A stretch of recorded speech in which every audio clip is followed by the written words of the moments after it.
যাব।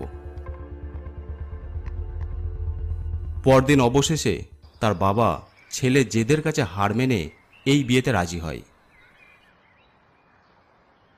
যেখানে জান্নাতের মা বাবা গরিব চাষি ছিল, সেখানে মারুপের বাবার কাছে ছিল অনেক ধনসম্পদ। এজন্য মারুপের বাবা ঠিক করে বিয়ের সব খরচ খরচা সে দিবে, যাতে আত্মীয় স্বজনের কাছে তার নাক না কাটা যায়। বিয়ের তারিখ 1 মাস পর ছিল।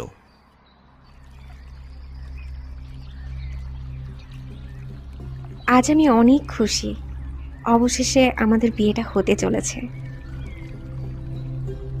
তুমি শুধু শুধু সেদিন আমাকে কথা শোনালে। সরি বাবু, ক্ষমা করে দাও প্লিজ। মারুপ আর জান্নাত অনেক খুশি ছিল। পরদিন দুপুরবেলা জান্নাত জামা কাপড় পরে একটু সাজুগুজু করে ঘর থেকে বেরোতে যাচ্ছে। আরে এই দুপুরবেলায় কোথায় চললি? কোথাও নয় মা, আমি আখির সাথে দেখা করতে চললাম। হ্যাঁ ঠিক আছে, কিন্তু সন্ধ্যার আগে চলে আসবি, বেশি দেরি করিস না। আচ্ছা মা, আমি ঠিক তার আগে চলে আসব। তারপর জান্নাত আখির সাথে দেখা করতে চলে যায়।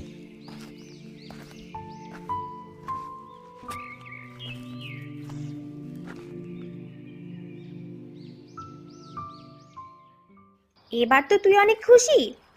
তুই যেমন চেয়েছিলি সেরকমই হচ্ছে সব।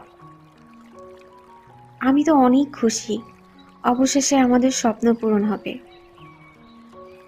বড়লোক বাড়ির বউ হবি এবার। না রে, ওসব বড়লোক টড়লোক জানি না, আমি শুধু মারুফকে চেয়েছিলাম। ওকে যে পেয়েছি, এটাই আমার কাছে অনেক।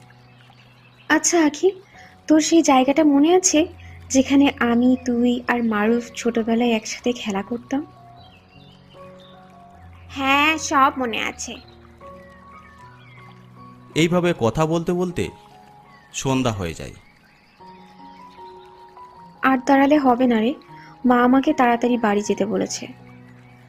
আমি চললাম, তুই তাড়াতাড়ি বাড়ি চলে যা। হ্যাঁ, চললাম। তারপর জান্নাত তার বাড়ির উদ্দেশ্যে রওনা দেয়।